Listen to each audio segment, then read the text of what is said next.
اہل بیت نے کس طرح سے سامنا کیا؟ اگر کوئی ایسا مارکا، کوئی واقعہ، کوئی سانحہ پیش آیا ہو کہ جس میں آپ کی حرمت کے حوالے سے گفتگو کی گئی ہو اور آپ نے دفاع کیا اس کا آسن انداز سے، تو مثال بن جائے گی ہمارے لیے۔ ابو رافع کا قتل مشہور ہے، گستاخ جی، تھا۔ ابو رافع کا قتل جی، بخاری کے اندر روایت موجود ہے، اور اس کو خود آپ صلی اللہ علیہ وسلم کی اجازت سے قتل کیا گیا۔ صحابہ کرام گئے اور اس کے باغ کے اندر اس کی جو ٹھکانہ تھا، کمین گاہ جس کو کہا جا سکتا ہے، وہاں جا کر کے اس کو قتل کیا۔ اور تو اور ابن خطل یہ مکہ مکرمہ کے اندر نہ صرف یہ کہ موجود تھا، جس وقت آپ صلی اللہ علیہ وسلم مدینہ سے مکہ تشریف لائے تو یہ گستاخ تھا۔ حجویہ اشعار یعنی آپ صلی اللہ علیہ وسلم کی مذمت کے اندر، جیسے کہ یہ گریٹ ویلڈر ٹائپ کے لوگ اس ٹائپ جی، کی گستاخیاں کرتے ہیں، تو وہ بھی اس طرح کے اشعار پڑھا کرتا تھا۔ وہاں جب آپ صلی اللہ علیہ وسلم حرم مکی شریف کے اندر داخل ہوئے تو کسی نے آ کر کے رسول اللہ صلی اللہ علیہ وسلم سے عرض کیا کہ ابن خطل ھذا ابن خطل متعلق باستار الکعبہ، یہ ابن خطل ہے، کعبے کے پردے کے ساتھ چپکا ہوا ہے، وہ یہ چاہتا تھا تاکہ اب مجھے امن مل جائے۔ آپ صلی اللہ علیہ وسلم فرمایا اقتلوہ، قتل کر دو۔ اسے قتل کر دو۔ چنانچہ اس کے لیے کوئی حرمت نہیں، اسے قتل کیا گیا، اور یہ ترمذی کے اندر روایت موجود ہے، گستاخ رسول کو قتل کیا گیا۔ اور قرآن اصل نے بات کہا یہ کہ ملعونین اینما ثقفوا جی جی اخذوا لعنت فرمائی گئی، عذاب علیم ملعون کا کرا کہا گیا، قتل کا کہا گیا۔ اب میں یہاں ایک بات آپ سے اور بھی عرض کرنا چاہتا ہوں بغیر ربانی صاحب، آپ کا، ہمارا، ہم سب کا یہ عقیدہ ہے یا نہیں کہ تورات، زبور اور انجیل میں تحریف ہو چکی ہے؟ جی ہے، یہ ہمارا عقیدہ ہے نا؟ ہے۔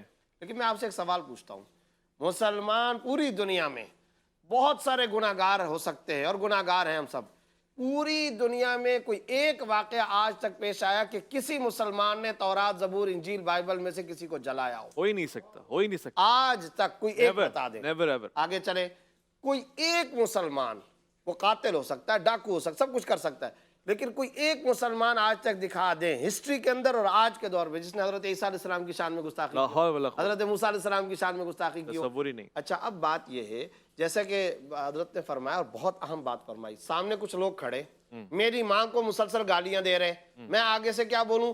میں امن والا ہوں، میں رواداری والا ہوں، پھر وہ میرے باپ کو گالی دیتے ہیں، پھر میں کہتا ہوں میں آشتی والا ہوں، امن والا ہوں، پھر وہ میرے دادا کو گالی دیتے ہیں، پھر میں کہتا ہوں میں پیس والا ہوں۔ تو یہ پتہ ہے کیا ہے؟ اصل بات یہ کہ یہ امن رواداری نہیں ہے، یہ بزدلی ہے، یہ بےغیرتی ہے۔ یہ حقیقت کے اندر اس سے زیادہ بخل، اس سے زیادہ بےغیرتی اور بے حیائی اور اس سے زیادہ منافقت کا کوئی تصور نہیں ہو سکتا۔ بات کیا ہے؟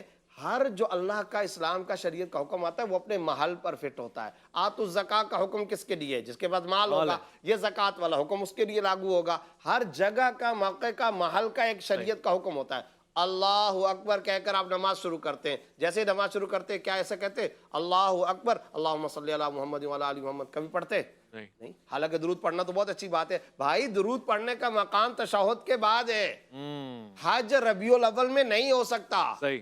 فرض روزہ شوال کے اندر یا آپ کہیں جمادی الاولیٰ میں نہیں ہو سکتا، صحیح۔ جہاد کافروں کے خلاف ہوا کرتا ہے۔ ہر چیز کا ایک موقع اور محل ہے۔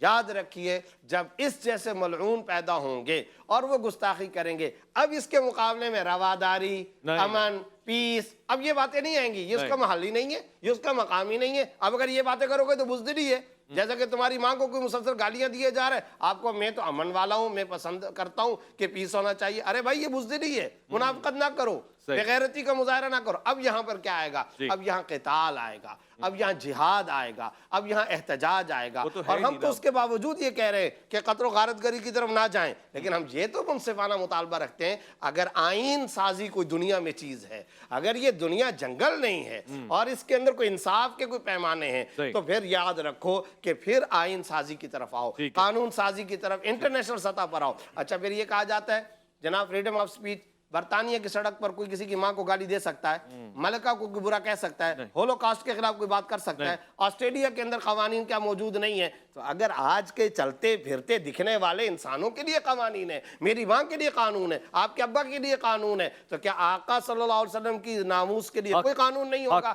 اس لیے یہ گزارش ہے تمام مسلم حکمرانوں کا، پہلا بنیادی فریضہ، واجب، خوراک سے زیادہ، معیشت سے زیادہ، اسلامک اسٹیٹ سے زیادہ ضروری ہے کہ نبی صلی اللہ علیہ وسلم کی ناموس کا تحفظ